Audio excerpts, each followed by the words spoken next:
అందరికీ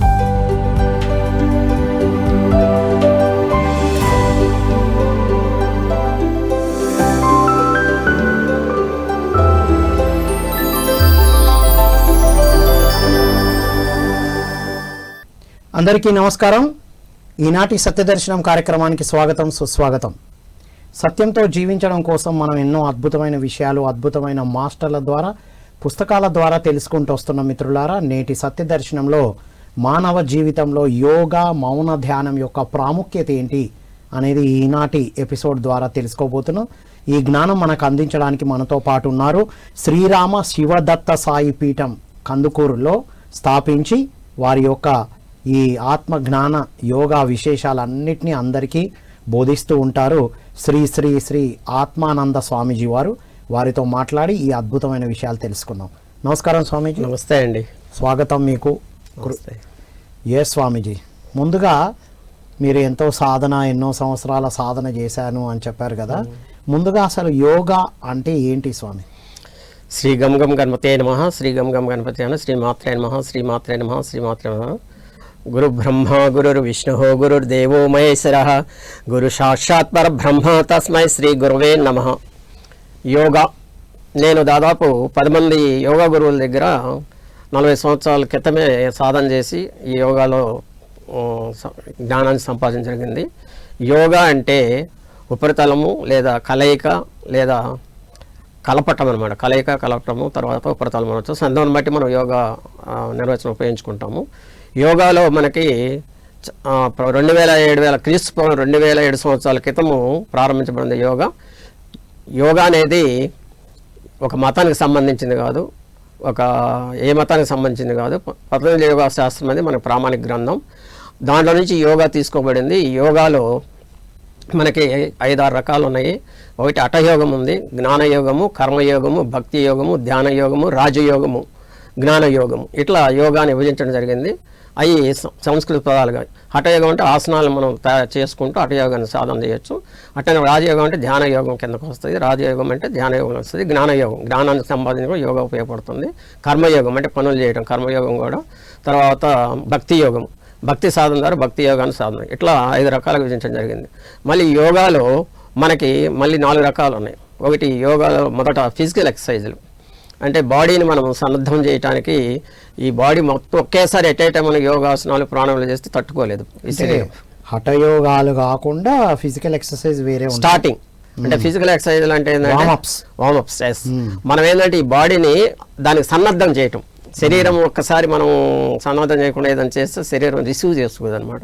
శరీరం ఏంటంటే ఈ ఫిజికల్ ఎక్సర్సైజ్ అంటే మన కంటికాడ నుంచి పాదాల దాకా ప్రతి భాగాన్ని టచ్ చేస్తాం అనమాట. ప్రతి భాగాన్ని కదిలిస్తాం ఆ ఎక్సర్సైజ్ ద్వారా, గోనొప్పిలాగా. అప్పుడు శరీరం సన్నద్ధమవుతుంది. ఈ శరీరం సన్నద్ధమైన తర్వాత అప్పుడు యోగాసనాలు, హఠయోగము, యోగాసనాలు. Yes, correct. యోగాసనాలు ఒక పార్ట్ అనమాట యోగాలో. యోగాసనాల తర్వాత ఇంకో పార్ట్ ఏంటి, ఇంకో రకం ప్రాణాయాములు. ప్రాణాయాముల తర్వాత ధ్యానం అనమాట. ఇట్లా మనం విభజన చేసుకోవచ్చు మళ్ళీ యోగాలో కూడా. ఈ ఫిజికల్ ఎక్సర్సైజులు కంటికి సంబంధించి మనం మళ్ళీ పాదాల దాకా ప్రతి భాగాన్ని టచ్ చేస్తూ వార్మప్ చేస్తూ దాన్ని ప్రేరణ చేస్తాం అనమాట. శరీరాన్ని సన్నద్ధం చేస్తాం. అంటే ఆసనాలు ఉన్నాయనుకోండి. ఇప్పుడు ఆసనాల్లో మళ్ళీ చాలా రకాలు ఉన్నాయి మనకి. ఆసనాలు ఏంటి, మన శరీర దారుఢ్యం కోసము, తర్వాత శారీరక శక్తి కోసము, శరీర శక్తి కోసం, లోపల ఉన్న భాగాలు కావచ్చు అన్నీ కూడా బాగా స్టామినా అనమాట, బాగా ఉపయోగించుకోవటానికి, బాడీ దృఢంగా కావటానికి ఈ ఆసనాలన్నీ ఉపయోగపడతాయి. మనం ప్రాణాయామాలు ఉన్నాయి. ప్రాణాయామం ఏంటి, మన భగవంతుడు శరీరాన్ని అద్భుతంగా డిజైన్ చేశాడు. మన ఉదాహరణకి గృహిణి ఇంట్లో ప్రతి పండగకి శుభ్రం చేసుకుంటుంది, ఇల్లు అన్ని శుభ్రం చేసుకుంటాం. ప్రతి మానవుడు లేదా మాతృమూర్తి ఈ శరీరాన్ని 2 పూట స్నానం చేస్తాం, అన్నీ చేస్తాం. భౌతికంగా మనం అన్నీ చేస్తున్నాం, కానీ భగవంతుడు ఇన్నర్గా హార్ట్ ఉంది, తర్వాత 80 నాడులు ఉన్నాయి, మెదడు ఉంది, లోపల అనేక కిడ్నీలు కానీ హార్ట్ కానీ అనేక పార్ట్స్ని భాగాలు శరీరం అంతర్ముఖంగా.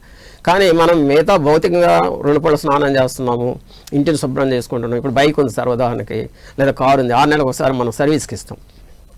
కానీ మానవుడు ఈ యొక్క ఆధునిక యుగంలో పరిగెత్తుతూ అన్నీ మర్చిపోయి అసలు ఈ శరీరం లోపల భాగాల గురించి ఆలోచన మర్చిపోయాడు మానవుడు.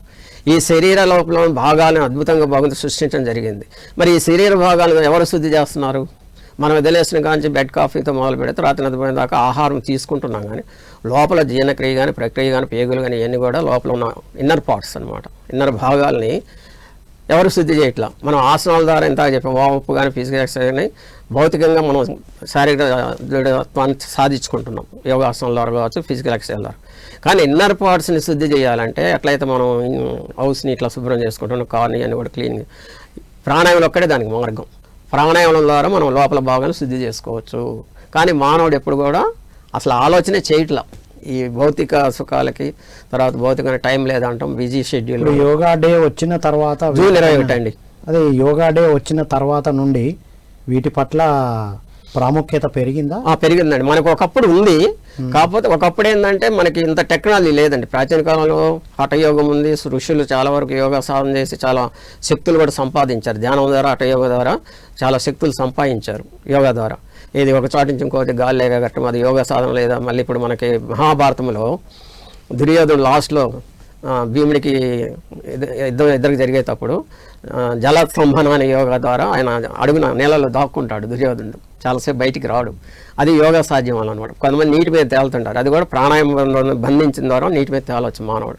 అట్లా యోగాలో అద్భుతమైన శక్తులు ఉన్నాయి. మానవ శరీరం సాధన చేయాలి దేనికైనా. మీరు అన్నట్టు ఏంటంటే మన ప్రధానమంత్రి మోడీ గారు గతంలో ఐక్యరాజ్య సమితిలో ఈ యోగా గురించి అక్కడ సంభాషించడం జరిగింది. అప్పుడు ఐక్యరాజ్య సమితి కూడా ప్రపంచ యోగా డే అని జూన్ 21 ప్రతి సంవత్సరం కూడా నిర్వహించడం. ఇప్పుడు దాన్ని అందరూ కూడా ఛాలెంజ్ తీసుకుని విస్తృత మీడియా కావచ్చు, ఎలక్ట్రానిక్ మీడియా కావచ్చు, పేపర్ కావచ్చు, అందరూ కూడా యోగా మాస్టర్లు విస్తృత ప్రచారం చేయడం వల్ల యోగాకి ఇప్పుడు మాత్రం బాగా ప్రాధాన్యత వచ్చింది. యోగాకి ప్రాముఖ్యత ప్రచారం అయితే జరిగింది. ఆ ఒక్కరోజు ఫోటోల కోసం సెలబ్రిటీస్ కూడా వచ్చి చేస్తున్నది చూస్తున్నాం మనం. కానీ మీరు ఎన్నో సంవత్సరాల నుంచి ఉన్నారు, కనీసం జనాలు ఇప్పుడైనా ఆ యోగా శరీరానికి లేదా ప్రాణాయామ చేయాలన్న ఇంపార్టెన్స్ పెరిగి సాధకుల యొక్క సంఖ్య పెరిగిందంటారా? పెరుగుతుందండి. అంటే ఇప్పుడు బాగా జనవరి 21 మనం ప్రపంచ వరల్డ్ యోగా డే జరపడం వల్ల అన్ని చోట్ల యోగా సెంటర్స్ రన్ అవుతున్నాయి. తర్వాత కొన్ని ఆశ్రమాల యోగా నేర్చుకుంటున్నాను. ఇప్పుడు ఇంకా నేను చెప్పేదంటే డాక్టర్స్ కూడా ఇప్పుడు ఒకప్పుడు యోగా పెద్దగా లైక్ చేసేవాళ్ళు డాక్టర్స్. ఇప్పుడు డాక్టర్స్ కూడా ఏంటంటే ఇప్పుడు మెంటల్ రిటార్డ్స్ హాస్పిటల్స్ కానీ లేదా ప్రెగ్నెన్సీ సంబంధించి కానీ ఇంకా రకరకాల మానసిక ఒత్తిడి సైక్రాలజిస్ట్స్ ఉంటారు కదా, వాళ్ళు కూడా ఇప్పుడు యోగా యొక్క గొప్పతనాన్ని గుర్తించి సైన్స్ పరంగా కూడా యోగా గుర్తించబడింది. ఇప్పుడు డాక్టర్స్ కూడా ఏం చేస్తున్నారంటే వాళ్ళ క్లినిక్లో ఒక యోగా మాస్టర్ పెడుతున్నారు. యోగా మాస్టర్ ట్రీట్మెంట్ అయిన తర్వాత ప్రతి పేషెంట్ కూడా యోగా థెరపీ ఇప్పిస్తున్నారండి. అంటే హోలిస్టిక్ హెల్త్ అనేది వచ్చేసింది. ఇంతకు ముందు ఒక వైపే ఉండేది, వారు ఇచ్చేటువంటి తో పాటు యోగాకైతే వచ్చింది. ఇప్పుడు డాక్టర్ ఏంటంటే ఓన్లీ ట్రీట్మెంట్ ఇచ్చేవాళ్ళు ఇంత ముందు, ప్రిస్క్రిప్షన్ రాసి ట్రీట్మెంట్, మెడిసిన్ ట్రీట్మెంట్. ఇప్పుడు యోగాలో మీకు ఏంటంటే ఆయుర్వేద కూడా ఇంక్లూడింగ్ అయిందండి. యోగా ఆయుర్వేదిక్ ఇంక్లూడింగ్ అయింది. యోగాలో ఏంటంటే మనకి ఇప్పుడు మనస్సు, శరీరము, ఆత్మ, మనస్సు, శరీరం, ఆత్మ ఈ 3 కలయిక అండి. యోగాలో మనకి మనసుని సాధన ద్వారా మనసుని చేయించవచ్చు, శరీరం యొక్క రుగ్మతల్ని దూరం చేసుకునే చేయొచ్చు. శరీరము, మనసు, ఆత్మ. ఇది ఒక మతానికి సంబంధించి కొంతమంది ఏంటంటే యోగా ఒక మతానికి, హిందూ ధర్మానికి, హిందూ మతానికి సంబంధం లేదండి. అసలు 2000-7000 సంవత్సరాల క్రితం క్రీస్తు పూర్వం యోగా స్టార్ట్ అయింది. పతంజలి యోగా శాస్త్రం ప్రకారం దాంట్లో అనేక యోగాసనాలు కావచ్చు, ప్రాణాయామాలు కావచ్చు, తర్వాత ఫిజికల్ ఎక్సర్సైజులు కావచ్చు, ఆసనాలు కావచ్చు, రకరకాలన్నీ కూడా భాగాలు చేయబడ్డాయి. అక్కడ అందరూ ఆసనం వేసే కదా ప్రేయర్ చేసే వాళ్ళు, అవును, నమాజ్ చేసే వాళ్ళు, ముస్లిం సోదరులు ఉన్నారు. ముస్లిం రోజుకి 5 సార్లు నమాజ్ చేస్తారు, వజ్రాసనం మీద చేస్తారు. కాబట్టి మన ధ్యానయామంలో కూడా స్థిరాసనం అంటారు, మన పత్రి ఇస్తారు స్థిరాసనము. స్థిరాసనం అంటే ఏంటి? నీ శరీరానికి అనుకూలంగా కూర్చోవటం అనమాట, కదలకుండా కూర్చోవటం. అది 10 నిమిషాలు కావచ్చు. అది మనం మెడిటేషన్కి వచ్చినప్పుడు డిస్కస్ చేద్దాం స్వామి. ఇది యోగా విషయం మీరు మాట్లాడుతున్నారు, శరీరము అన్నారు. ఇప్పుడు మరి ప్రాణాయామ దేనికోసం అంటారు? అదే చెప్తున్నా, ఎంత చెప్పాను కదా, శరీరం ఇప్పుడు వార్మప్ ఎక్సర్సైజ్ శరీరంని సన్నద్ధం చేయటం ఒక యోగాకి, అంటే ఆసనాలు సన్నద్ధం చేయటం. ఇప్పుడు ఆసనాలు చాలా రకాలు ఉన్నాయి. మళ్ళీ మనకి ఎంత చెప్పాం, హఠయోగంలో ఆసనాల ప్రక్రియ వస్తుంది. ఈ ఆసనాలు ఏంటంటే పద్మాసనం కావచ్చు, అలాసనం కావచ్చు, శీర్షాసనం కావచ్చు, ఈ మయూరాసనం కావచ్చు, రకరకాల ఆసనాలు ఉన్నాయి మనకి. ఈ ఆసనాలలో ఏంటంటే ఒక్కొక్క ఆసనం వేసిన శరీరంలో యొక్క ఇన్నర్ పార్ట్స్, లోపల ఉన్న పార్ట్స్ అన్ని కూడా క్లీనింగ్ చేసి శక్తిని వస్తాయి అన్నమాట. ఏది ఈ ఆసనాల వలన. ఇందాక ఫిజికల్ ఎక్సర్సైజ్ భౌతిక శరీరాన్ని దృఢత్వం చేస్తుంది. ఈ ఆసనాల వల్ల ఏంటంటే మనకి ఇప్పుడు జనరల్గా మనకి ఈ మధ్య చాలా ఉన్నాయి రోగాలు, బీపీ, షుగర్ కానీ, తర్వాత గ్యాస్ట్రిక్ ట్రబుల్ కానీ, మోకాలు రకరకాల పెయిన్స్, బ్యాక్ పెయిన్ కానీ ఎన్ని వస్తాయి. ఈ ఆసనాలు వేసినందువల్ల ఏంటంటే పద్మాసనం కావచ్చు, హలాసనం కావచ్చు, శీర్షాసనం కావచ్చు, మయూరాసనం కావచ్చు, భస్తిక రకరకాల ఆసనాలు ఉన్నాయి, పశ్చిమోత్తరాసనం కావచ్చు, ఆసనాలు ఉన్నాయండి. ఒక్కొక్క ఆసనాలు చేసినందువల్ల ఏంటంటే నీకు జబ్బులు మొత్తం కూడా షుగర్ తగ్గించుకోవచ్చు, అన్నీ కూడా క్లియర్ అవుతుంటాయి, పార్ట్స్ లోపల ఉన్న క్లియర్ చేసుకుంటూ పోతాయి ఆసనాల వల్ల. ఆసనాలు చాలా ఉపయోగాలు ఉన్నాయి శరీరానికి. స్వామి, మీరు ఆసనాల గురించి చెప్పారు కదా, ఆసనాలకు ఆహార వ్యవహారాలకి సంబంధం ఉందా? అది తర్వాత చూద్దాము. ఆహారము ఎందుకంటే ఎందుకు ఈ ప్రశ్న అంటే సంబంధం ఉంది. ఎందుకంటే స్వామి ఆహారం కూడా సంబంధం. చాలా మంది యోగా నేర్పించే యోగా మాస్టర్స్ కూడా నాన్ వెజిటేరియన్ని వద్దు అని చెప్పకుండా శాకాహారము ద్వారా ఆసనాలు అద్భుతంగా చేస్తామనే అవగాహన చాలా తక్కువ మందికి. ఉదాహరణ నేనే చెబుతా ఎగ్జాంపుల్. మీరు మంచి క్వశ్చన్ అడిగారు. ఆసన యోగాకి ఆహారానికి కంపల్సరీ సంబంధం ఉందండి. ఉంది, అది చెప్తాను. దాని కూడా ఉదాహరణ కూడా చెబుతా. నేను యోగా నేర్చుకునేటప్పుడు మా గురువు దగ్గర 40 days ఇచ్చేవాళ్ళండి. యోగా 40 days నేర్చుకోవాలి. యోగ సాధన మార్నింగ్ 4కే వెళ్ళాలి, ఒక 3:30కి కూడా లేవాలి. బ్రాహ్మీ ముహూర్తం అంటాం. ఎందుకంటే ఆ మార్నింగ్ ఎందుకు చేయాలి, మనకి ముందు రోజు అంతా కూడా ఆహారం తీసుకొని అంతా కూడా అది డైజెషన్ అయి ఉండాలి. అంటే ఎంటీ స్టమక్, అంటే స్టమక్లో ఏమి ఉండకూడదు అనమాట. ఆ టైం కల్లా కంప్లీట్ క్లీన్ అయిపోవాలి, క్లీన్ ఉండాలి. పేగులు కూడా అంటే బయట మూలమూలన్నీ విసర్జించేసి పేగులు అంతా మొత్తం క్లీన్ ఉండాలి శరీర భాగంలో, అంతర్భాగంలో. ఆ 3:30కి లేసి బ్రాహ్మీముహూర్తం సాధన మొదలు పెడతాం. అయితే ఈ సాధన బ్రాహ్మీముహూర్తాలు చేస్తే బ్రహ్మాండంగా ఉంటుందండి. మేము ఆ 40 days కూడా మా గురువు గారు ఎక్కడ కూడా ఆహారం పెట్టేవాళ్ళు కాదండి. అన్నం అసలు ఆ 40 days మేము భోజనమే చెయ్యం. రైస్ అంటే అసలు రైస్ కాదు, ఉడికించిన పదార్థాలుగా తీసుకునే వాళ్ళం కాదు. ఉడకని పదాలు ఆ 40 రోజులు అసలు ఉడికించే పదార్థం ఒక్క ఏం పెట్టరండి. రా ఫుడ్డేనా? రా ఫుడ్ ప్లస్ ఫ్రూట్స్. మీరు ఇంకెంతైనా నిమ్మరసం తాగొచ్చు, ఫ్రూట్ జ్యూస్ తాగొచ్చు, ఎన్ని కాయలని ఉడికించింది లేదు, ఉడికిన ఉండదు. అది కరెక్ట్. ఇది మీరు ఒక మంచి. ఇంకోటి కూడా రెండోది కూడా ఏంటంటే మాంసాహారం నిషిద్ధము యోగాలో. ఇది మీ ద్వారా ఈ పాయింట్ వెళ్ళాలి స్వామి. ధ్యానంలో, యోగాలో ప్యూర్ వెజిటేరియన్. అది చాలా నాన్ వెజ్ మాత్రము యోగ సాధన. నాన్ వెజ్ తీసుకుంటే శరీరం సహకరించదు. నువ్వు యోగ సాధన కానీ ధ్యానం చేసినా ఈ నాన్ వెజ్ తీసుకున్న వల్ల ఏముందంటే నువ్వు కాన్సన్ట్రేషన్ చేయలేవు, ధ్యానంలో కాన్సన్ట్రేట్ చేయలేరు. ప్లస్ ఎందుకంటే అక్కడ ప్రకోపిస్తాయి మనకి. ఇప్పుడు తమో గుణము, రజోగుణము, సాత్విక గుణం ఉన్నాయి, 3 గుణాలు ఉన్నాయి. ఈ సాత్వికం కంప్లీట్గా అవాయిడ్ అయిపోద్ది మాంసాహారం తీసుకుంటే. పోతే నీ శరీరం కూడా బాడీ ఫ్లెక్సిబుల్గా, ఇప్పుడు సర్కస్ చేస్తుంటారు మనం చూసాం కదా జెమినీ సర్కస్లో, ఆ బాడీ వాళ్ళు కూడా ఎలా బెండ్ చేస్తారు, ఎలా కావాలంటే అలా బెండ్ అయిపోయి ఫ్లెక్సిబుల్గా ఉంటుంది. వాళ్ళు ఏంటి చిన్న బాల్యం నుంచి, చైల్డ్హుడ్ నుంచి 3వ సంవత్సరం నుంచి వాళ్ళు అలవాటు అంటే సాధన చేస్తారు. ప్లస్ వాళ్ళ ఆహారం కూడా ఉంటుంది. ఫర్ ఎగ్జాంపుల్ నేను చెబుతున్నాను కదా, 40 days మాకు ఏం పెట్టండి ఉడికించిన పదార్థాలు. నువ్వు ఫ్రూట్ జ్యూస్, తర్వాత ఫ్రూట్స్ తీసుకో, ఎన్నైనా తీసుకో. అసలు అంటే ఆ బాడీ ఎట్లా ఉంటుందంటే అద్భుతంగా ఉంటుందండి, గాల్లో తేలిపోతున్నట్టు ఉంటుంది అనమాట శరీరం. మనకు కూడా ఎక్స్పీరియన్స్ ఉంది. ఒక యువకుడుగానే యోగ సాధన చేసే సమయంలో మాకు కూడా ఆ టైంలో మొత్తం రా ఫుడ్ ఇచ్చే యోగా ఆసనాలన్నీ నేర్పించారు, సులువుగా చేశాం. బయటకు వచ్చి తినకూడని అన్ని తిన్న తర్వాత ఆసనాలు ఏలేని శరీరం సహకరించదండి, శరీరం సహకరించదు. ఇది అందరు తెలుసుకోవడం ఏంటంటే ఇప్పుడు ఈ ప్రెజెంట్ నవే డేస్ లో యూత్ ఏంటి ఫాస్ట్ ఫుడ్కి వెళ్ళిపోతున్నారు. అంతా ఫాస్ట్ ఫుడ్, బయట అంతా కూడా కల్తీ ఫుడ్ అయిపోయింది. అంతా బ్రేకరీ ఫుడ్, ఫాస్ట్ ఫుడ్, నాన్ వెజ్కి అలవాటు పడ్డారు ఇప్పుడు వచ్చే జనరేషన్. అది దానివల్ల ఏమవుతుంది, మీకు అనేక మానసిక రోగాలు కావచ్చు, శారీరక రోగాలు కావచ్చు, గ్యాస్ట్రిక్ ట్రబుల్ కావచ్చు, అనేక రోగాలు ఫేస్ చేస్తున్నారు. ఇప్పుడు చిన్న వయసులోని పిల్లలు బ్యాక్ పెయిన్ అంటున్నారు, మోకాలు నొప్పులు అంటున్నారు, ఒకసారి కూర్చోలేరు. ఇప్పుడు నీ ప్యూర్ వెజిటేరియన్ తీసుకున్నప్పుడు నేను ఇది కూడా ఆలోచించాను, చెమట వస్తుంది కదా మలమూత్రం చేసినప్పుడు, గుడ్ స్మెల్ వస్తుంది బాడీలో. మీరు యోగా చేస్తూ వెజిటేరియన్ తీసుకుంటే బ్యాడ్ అంతా వెళ్ళిపోద్ది, మొత్తం బ్యాడ్ బయటకు పంపిస్తాయి. అసలు మనం పవన ముక్తాసనం చేసినప్పుడే గ్యాస్ వెళ్ళిపోద్ది.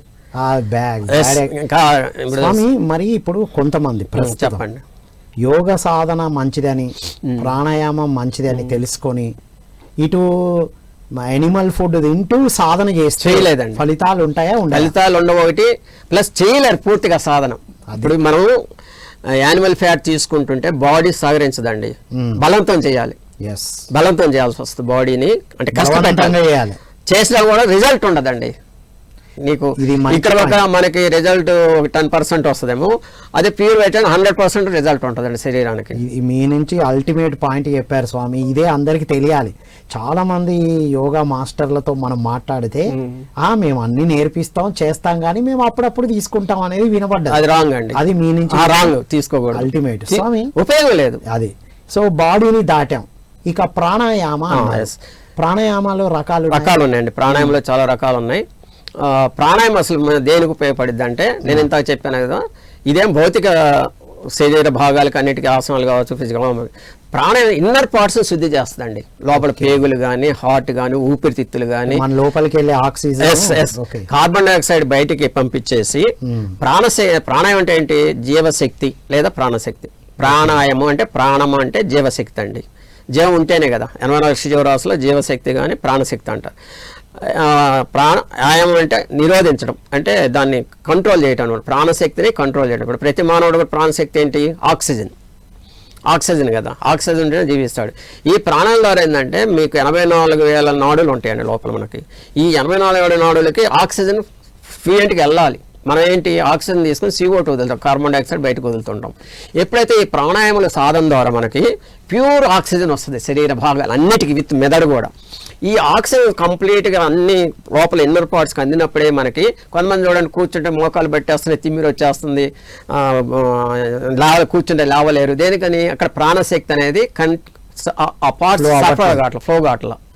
ఎప్పుడైతే నువ్వు ఈ ప్రాణాలు పర్ఫెక్ట్గా చేసినప్పుడు ఊపిరితిత్తులు క్లీన్ అయిద్దండి. ఊపిరితిత్తు క్లీన్ అయితే స్వచ్ఛమైన ఆక్సిజన్ లోపలికి వెళ్తుందండి. మళ్ళీ ఆ ప్రాణాల ద్వారా అన్ని పార్ట్స్కి, బాటమ్ టు హెడ్ టు, అంటే మెదడు నుంచి కింద అరికాల వరకు కూడా ప్రాణశక్తి అంటే ఆక్సిజన్ అనేది అన్ని పార్ట్లకి, అన్ని కణాలకు అందిస్తుందండి. ఎక్కడైతే ఇంకోటండి, ఈ ప్రాణాయామంలో తెల్ల కణాలు బాగా వృద్ధి చెందుతాయండి. ఈ తెల్ల కణాలు ఏంటి? రోగ నిరోధక శక్తికి ఉపయోగపడుద్ది, ఫైట్ చేస్తాయి అనమాట. ఎప్పుడైతే నువ్వు పర్ఫెక్ట్గా ప్రాణాయామాలు చేస్తారో అప్పుడు మనకి ఈ ప్రాణశక్తి కూడా శుద్ధి చేస్తుంది. ఎప్పుడైతే ప్రాణశక్తి శుద్ధి చేయబడుతుందో నీలో గ్లోరీ కూడా, పార్ట్స్ కానీ, మైండ్ ప్రశాంతత కానీ, మానసిక ఒత్తిడి కానీ అన్నీ కూడా తగ్గించుకోవడానికి ఈ ప్రాణాయామాలు పనికి వస్తాయి. ప్రాణాయామంలో మనకి ఇప్పుడు నేను ఇప్పుడు చూపిస్తాను మీకు లైవ్, సింపుల్గా 2 ప్రాణాయామాలు. సుఖ ప్రాణాయామం అని ఉంది. ఏంటి? సుఖ ప్రాణాయామం అంటే సుఖంగా చేసేది. మనకి ఇప్పుడు ఈ శ్వాస ఉచ్ఛ్వాస నిశ్వాస పీలుస్తాం కదా, కుడివైపు ఏంటి? సూర్యనాడి అంటాం, ఎడవైపు చంద్రనాడి అండి. ఈ కుడివైపు గాలి ఏంటి? ఎచ్చగా వస్తుంది కావాలని గమనిస్తుంది. మనకు సూర్యుడు వేడి కాబట్టి, చంద్రనాడి అంటే చంద్రుడు కాబట్టి చల్లదనం వస్తుంది. ఇప్పుడు 2 ముక్కు రంధ్రాల ద్వారా మనకి ఒక ఎడముక్కు రంధ్ర చల్లటి గాలి, కుడిముక్కు ద్వారా ఉష్ణగాలి అంటే వెచ్చని గాలి వస్తుంది. ఈ సమతోష్ణ స్థితి బాడీ ఎప్పుడు కూడా సమశీతోష్ణ స్థితి ఉన్నప్పుడే బాడీ ఫ్లెక్సిబుల్గా ఉంటుంది. ఎప్పుడైతే ఉష్ణోగ్రత పెరుగుతున్నప్పుడు డాక్టర్ జ్వరం అంటాడు, థర్మోమీటర్ పెట్టి జ్వరం అని చెప్తాడు. 98.4 కాబట్టి దీన్ని సుఖ ప్రాణాయామం అంటారు. ఎప్పుడైతే మనం ఈ సుఖ ప్రాణాయామం చేస్తామో మీకు ఊపిరితిత్తులు క్లీనింగ్ అవుతాయండి. బాడీ టెంపరేచర్ కూడా బ్యాలెన్స్ ఉంటుంది. ఊపిరితిత్తులు క్లీన్ అవుతాయి. ఊపిరితిత్తులు మనం మామూలుగా జలుబు దగ్గరికి అసలు మెడిసిన్ లేదు కాదు, డాక్టర్ దగ్గర పోతే రాస్తారు కాఫ్ సిరప్లను, సిట్రజిన్ ఏవో రాస్తుంటారు. కానీ జలుబు అనేది ఆటోమేటిక్గా వస్తుంది. వచ్చినప్పుడు ఆ జలుబు ఏంటంటే మనలో లోపల ఉన్న ఇన్నర్ మండలాలను కూడా బయటికి వెళ్ళిపోతాయి జలుబు ద్వారా. ఈ సుఖ ప్రాణాయామం చేసినప్పుడు ఏంటంటే ఎవరైతే సుఖ ప్రాణాయామం కంటిన్యూ చేస్తారో ఉదయం 10 నిమిషాలు సాయంత్రం అసలు ఇంక జలుబు అనేది రాదు. అది చూపిస్తా జస్ట్ ఒక ఇట 2 వేలు తీసుకొని, బొట్టన వేలు, చూపిడి వేలు, ఇది చిటికిన వేలు తీసుకొని ఈ రైట్ సైడ్ మూసేసి లెఫ్ట్ సైడ్ తీసుకోవటం, లెఫ్ట్ సైడ్ తీసుకున్న గాలిని రైట్ సైడ్ వెళ్తాం, మళ్ళీ రైట్ సైడ్ తీసుకున్న గాలిని ఎడమ, ఉల్టా ఫిల్టర్ అనమాట. ఇది కనుక మనం నిదానంగా చేయాలి. ఎప్పుడైనా కూడా ప్రాణాయామం ఏంటంటే యోగా కావచ్చు, ప్రాణాయామాలు కావచ్చు, ఏదైనా కావచ్చు ఒక గురుముఖంగా చేయాలి. ఇప్పుడు జనాలు, ఇప్పుడు ప్రేక్షకులు ఏం చేస్తున్నారంటే టీవీలో, సెల్ ఫోన్లో చూస్తే అది తెలియదు. ఎందుకంటే ప్రాణాయామంలో పూరకము, కుంభకము, రేచకము, శూన్యకం అని ఉంటుందండి. 1:4 నిష్పత్తిలో చేయాలి. అది గురుముఖంగా అయితే చెబుతాడు ఎంతసేపు ఆపాలి. పూరకం అంటే ఏంటి? గాలిని పూర్తిగా తీసుకోవటం. కుంభించటం అంటే ఆ గాలిని స్టమక్లో ఆపటం అనమాట. ఎంతసేపు ఆపాలి అది గురువు చెబుతాడు. తీసుకున్న కుంభించిన గాలి రేచకం అంటే వదిలేయటం, బయటకు వదిలేయాలి రేచకం, పీల్చిన గాలిని. మళ్ళీ శూన్యకం 4వ భాగం. శూన్యకం అంటే ఏంటి?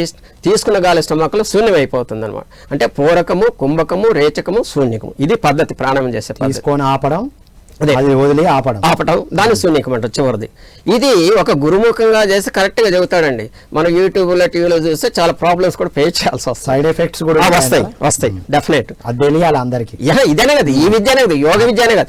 ఏ విద్యనే ఫస్ట్ టైం మీరు ప్రథమం ఏం చేయాలి? గురుముఖంగా నేర్చుకొని తర్వాత ఇది సుఖ ప్రాణాయామం చేస్తారనుకోండి ఎంత ఉపయోగం తెలుసు మీకు. ఈ సుఖ ప్రాణాయామం వల్ల మీకు జలుబు అనేది రాదు లైఫ్లో. అయితే అది కంటిన్యూ చేయాలి. మన వాళ్ళు ఏం చేస్తారంటే, ఇప్పుడు నేను గురువు దగ్గర నేర్చుకున్నప్పుడు కానీ మీరు అన్నారు కిందాక, ఇప్పుడు చేస్తున్నారంటే కొంతమంది చేస్తారు, గురువు దగ్గరకు వస్తారండి, సాధన చేస్తారు 10 రోజులు, మళ్ళీ ఇంటికి పోయి చేయరండి, మళ్ళీ ఫోన్ చేసి తర్వాత ఇది ఇంకా గురువుగారు నాకు తగ్గలేదంటే ఏదైనా మినిమం 40 డేస్ మండలం అండి.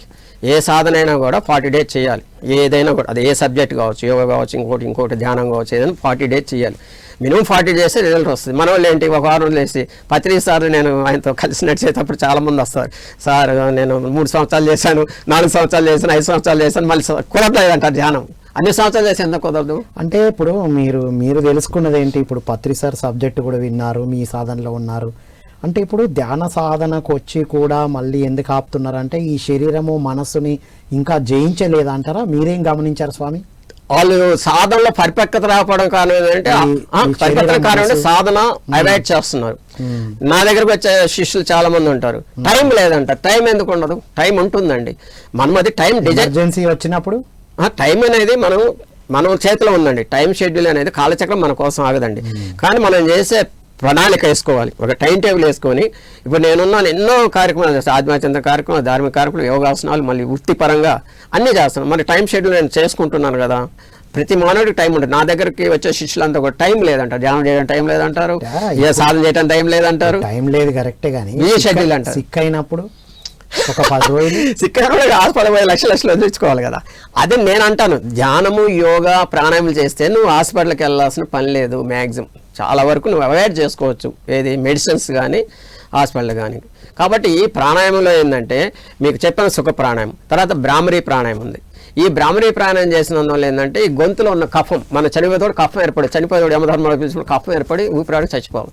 ఇక్కడ ఈ బ్రాహ్మరీ ప్రాణాయామం ఏం చేస్తుందంటే, మనం ఈ ఆక్సిజన్ గాలిని ఇక్కడ ఆపుతామండి. ఆపినప్పుడు కుమ్మించినప్పుడు ఇక్కడ క్లీన్ చేస్తుంది మీకు. ఈ త్రోట్ క్లీన్ చేసి శుద్ధ చక్రం ప్లస్ మనకి మూలాధారం నుంచి సహస్రాల చక్రాలు ఉన్నాయి కదా. ఈ యోగా ద్వారా మీరు అన్నారు, మంచి పాయింట్ గుర్తు చేస్తారు. యోగా ప్రాణాయామం ద్వారా చక్రాలను కూడా మనం శుద్ధి చేసుకోవచ్చు. ఎప్పుడైతే చక్ర శుద్ధి జరుగుతుందో మీకు శరీరం కూడా ఇంకా అనారోగ్యం ఉండదండి. ఇప్పుడు చక్రాల్లో కూడా మలినాలు జరిగినప్పుడే, మలినాలు పేరుకొని పోయినప్పుడు నీకు ఆరోగ్యం క్షీణిస్తుంటుందండి. మీరు చెప్పిన విశుద్ధ చక్రం, ఈ మూలాధార నుంచి సహస్రాధార చక్రాలను కూడా యోగా ప్రాణం ద్వారా మనం క్లీన్ చేసుకోవచ్చు, ప్రాణం ద్వారా క్లీన్ చేసుకోవచ్చు. బ్రాహ్మణి ప్రాణం అని చెప్పాను కదా, అంటే మీరు అడిగారు ప్రాణాలు ఏంటంటే చాలా ఉన్నాయి ప్రాణాలు. అక్కడ సింపుల్గా 2 చెబుదాం ఎగ్జాంపుల్. ఇంత చెప్పేసి సుఖ ప్రాణాయామం మనకి నోస్ ప్లస్ ఊపిరితిత్తులు. ఈ బ్రాహ్మణి ప్రాణాయామం ఏంటంటే గొంతుని క్లీన్ చేస్తాయి. ఈ బ్రాహ్మణ ప్రాణం రెగ్యులర్గా చేస్తే ఈ సింగర్స్ ఉంటారు, పాటలు పాడేవాళ్ళు, వాళ్ళకి ఎఫెక్ట్ ఉండదు. వాళ్ళు చూడండి, సింగర్స్ ఎన్నో పాటలు పాడుతుంటారు కంటిన్యూగా. ఇప్పుడు చక్కగా బాలసుబ్రహ్మణ్యం, ఘంటసాలి అందరూ ఉన్నారు మనకు ఉదాహరణకి. ఈ ఓకల్స్, ఇప్పుడు నేను మాట్లాడుతున్న మీరు ఓకల్స్ అనమాట, ఓకల్ శుద్ధి కూడా జరుగుతుంది ఇక్కడ అనమాట, ఏది గొంతులో. అప్పుడు ఈ బ్రాహ్మణి ప్రాణాయామం వల్ల ఏంటంటే ఇక్కడ శుద్ధి అవుతుంది. సుఖ ప్రాణాయంలో ఊపిరితిత్తులు నోస్ క్లీన్ అవుతాయి అనమాట. అక్కడ లోపల మన్యాలు, ఇన్నర్ మన్యాలు క్లీన్ చేస్తున్నాం. అంటే త్రోట్ పార్ట్, బాడీలోని అన్ని పార్ట్లు కూడా ప్రాణాల ద్వారా మనం శుద్ధి చేసుకోవచ్చు అండి. పోతే ఇప్పుడు నేను ఇది చూపించాను, బ్రాహ్మణి ప్రాణం సింపుల్గా చూపిస్తారు, లైవ్లో చూపిస్తారు. ఒక సెకండ్ ఇలా మనం ఐస్ మీద ఏలు పెట్టి చెవుల్లో ఈ పెట్టేసుకొని పొట్టన గాలి తీసుకోవటం అండి. ఈ బ్రాహ్మణ ప్రాణం ఎందుకంటే అంటే బ్రహ్మలాగా సౌండ్ వస్తుంది కాబట్టి బ్రాహ్మణ ప్రాణం అన్నారు. నేను చేస్తాను చూడండి, ఇప్పుడు గమనించమని ప్రేక్షకులు. పొట్టన గాలి తీసుకోవాలి, గొంతు ద్వారా శబ్దం చేస్తూ ముక్కు ద్వారా వదలాలి.